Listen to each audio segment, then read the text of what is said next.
in Korea with the West and Europe. And here's Jared Kushner. Let's see what he has to say landing on Emirati soil. Thank you. President Trump, to the great people of the United Arab Emirates. We just completed a truly historic flight, the first ever commercial flight from Israel to a Arab Gulf country. This hopefully will be the first of many.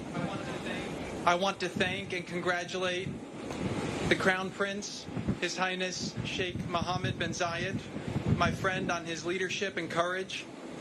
Last year, he celebrated the Year of Tolerance and welcomed Pope Francis to the Gulf. And this year, he welcomes Israel. Mohammed bin Zayed is truly leading the new Middle East. Also historic was the Kingdom of Saudi Arabia granting permission for this Israeli commercial flight to use its airspace. This is the first time that this has ever happened. I would like to thank the Kingdom of Saudi Arabia for making that possible. On the plane, we asked the pilots to fly faster because there is great urgency between the people of both countries to break down old barriers, to get to know each other, to form new and hopefully very deep friendships. While this peace was forged by its leaders, it is overwhelmingly desired by the people. The very few who have been critical of this peace agreement are the ones with a long track record of failure and trapping their own people in misery and poverty. They exploit division to maintain power, but their rhetoric has grown tired and the region is breaking free from their grip. The Middle East is filled with brilliant, industrious, tolerant, and innovative people, and the future belongs to them. I ask everyone today to join us in celebrating this peace and to help us expand it throughout the region and the entire world. Thank you very much.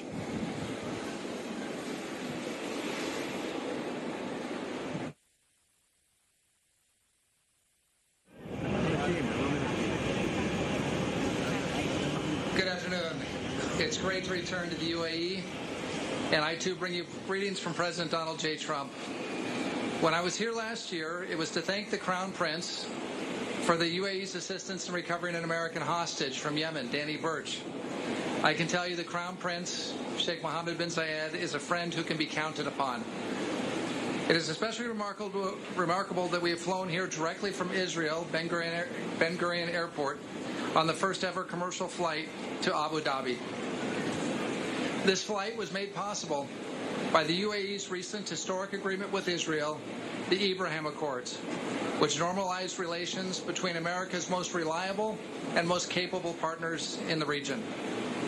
These two great nations are beginning the process of exchanging ambassadors and are cooperating in a broad range of fields, including finance, education, healthcare, trade, and security. This will unleash economic growth in both countries. The combination of Israeli know-how and high-tech and the UAE's capital and financial centers is going to create something very, very special in the Middle East. On the religious and cultural front, Muslims who wish to pray at the Al-Aqsa Mosque will now be able to fly from Abu Dhabi directly to Tel Aviv, and they will be welcomed. We're truly impressed by the leadership exhibited by the UAE and by the Crown Prince in this effort to make peace. Without his vision and without his courage, the Abraham Accords would not be possible. This agreement represents the most significant step toward peace in the Middle East in over 25 years. At long last, nations are putting aside old ideas and old grievances and embracing a better future, a future of shared interest and shared goals. Working together, the UAE and Israel will be more secure than ever. Together, they'll form a united front with the United States against Iran. We believe that additional Arab and Muslim countries will soon follow the United Arab Emirates' lead and normalize relations with Israel. This trend will put the region on a truly transformative path of stability, of security, and of opportunity. Thanks to the courage and leadership of Crown Prince Sheikh Mohammed bin Zayed, Prime Minister Bibi Netanyahu, and President Donald Trump, A new era has truly begun for our three nations. And these leaders will now be known throughout history as peacemakers.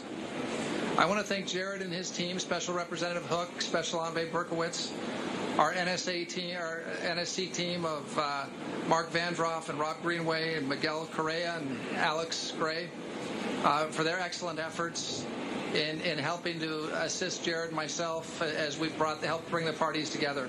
But the real credit here goes to the Israelis and to the Emiratis. And I'm very pleased to share the stage with Mayor Ben Shabbat, who also was on the historic flight from Tel Aviv with us.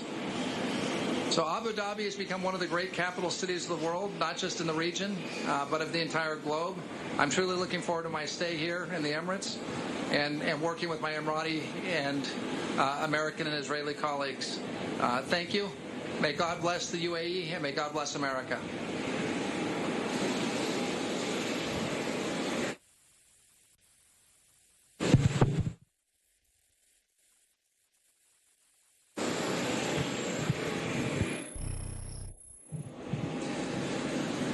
السلام عليكم ورحمة الله وبركاته. أنا فخور وفرحان جدا بوجودي هنا كرئيس الوفد الإسرائيلي. وصلنا هنا من شأن تحويل رؤية إلى واقع. Head of the Israeli delegation here now speaking alongside Robert O'Brien and Jared Kushner, flanking him on either side, somewhat taller than he is at this event here, highlighted at the podium. But this is a huge moment. You feel it in the words of these men as they express their excitement arriving in the tarmac here.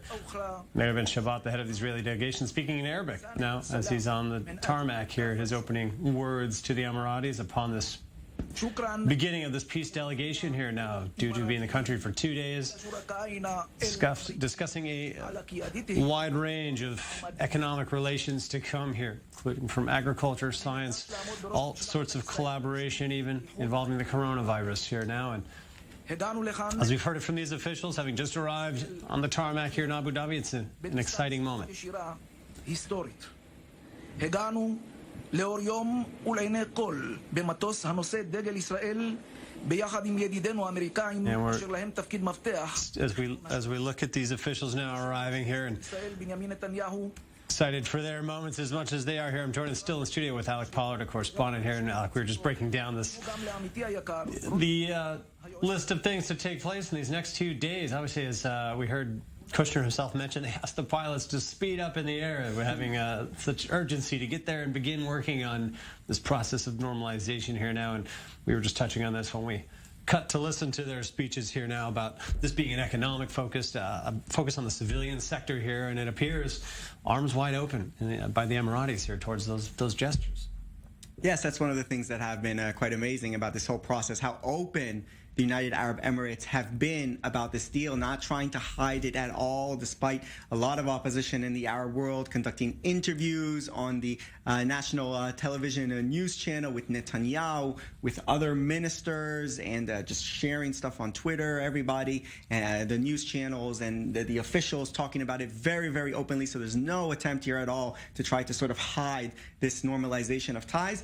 And this agreement really has a lot of potential compared to Israel's other peace treaties with Egypt and Jordan, which are much more treaties between administrations, between the leaders of the countries, sort of, political deals, not really peace treaties between the peoples. If you go into the streets of Cairo and if you talk about peace with Israel, a lot of people there are against the peace with Israel, and the same thing in Jordan. But here we're really seeing from the people on the ground, a lot of people really coming out and supporting this deal, supporting their leaders in making this deal. And that's also one of the things that rings true in the United Arab Emirates, is that because these emirates are each run by leaders with family ties to their emirate, whether it be in Abu Dhabi or Dubai, they have a lot of trust in their leaders, which is something that we don't always see in the Western world. These politically elected, prosperous country, maybe that's one of the big differences in the Middle East, at least. Possibly, but it's very different than it is in the U.S. or in Israel, where somebody is elected and then builds a coalition, and then there's a lot of scrutiny that goes on, and a very, very toxic political environment. In the United Arab Emirates, they don't quite have that. You have the leaders of each emirate who their people really do trust them and believe in them, and a lot of people saying that this agreement that was brought by the leaders and initiated by the leaders like Mohammed bin Zayed, saying if he did this, it's for the best of our country, and we're following suit, and we are going to also be part of this ongoing normalization of ties with the State of Israel. And just to fill in any viewers who are tuning in now, again, you're seeing the tarmac in Abu Dhabi at the airport here. All the U.S. and Israeli delegation arriving now. This is Jared Kushner, Robert O'Brien, and the head of the Israeli delegation there as well. Listen, it seems like Kushner's due to speak again. Let's listen in. Taking some questions now. Question is, how did it feel to you personally? How did it feel to you personally to be on the first ever commercial flight from Tel Aviv to Abu Dhabi? Thank you very much for the welcome. I believe that this agreement has the ability to change the whole course of the Middle East. For the last 3.5 years that I've been working on different issues in the Middle East, there's been a lot of sense of hopelessness. The last decades we've had conflict and war and division. And what happened here was 3 great leaders came together and they started writing the script for a new Middle East. President Trump worked very closely with Prime Minister Netanyahu and the Crown Prince Mohammed bin Zayed. And they said we don't have to, the future doesn't have to be predetermined by the past. And so they showed a lot of courage, they worked together, and we realized that most people want the same thing. They want the ability to live a better life, they want to have a better job, they want to live in peace. And we're all sons of the same God. So for me to fly over here today was a tremendous honor. My grandparents survived the Holocaust. They were persecuted because of their faith in Nazi Germany in the 1940s. And they came to America and they were able to experience freedom, and that enabled them to live the American dream and have a great life. And I'm very fortunate today to work for a great president of the United States, and to be a part of this delegation that took this historic flight shows that barriers that exist can be broken if we only have the courage and the optimism and the vision to see them through. So, thank you.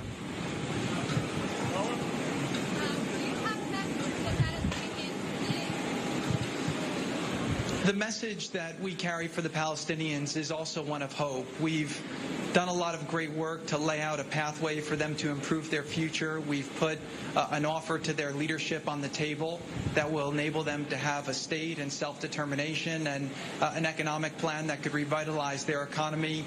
But we can't want more peace. We can't want peace more than they want peace. And so when they are ready, the whole region is very excited to help lift them up and move them forward. But they can't be stuck in the past. They have to come to the table. They have to figure out how do we do something that benefits everybody and allow everyone to move forward. So again, peace will be ready for them, and opportunity will be ready for them as soon as they're ready to embrace it. Thank you.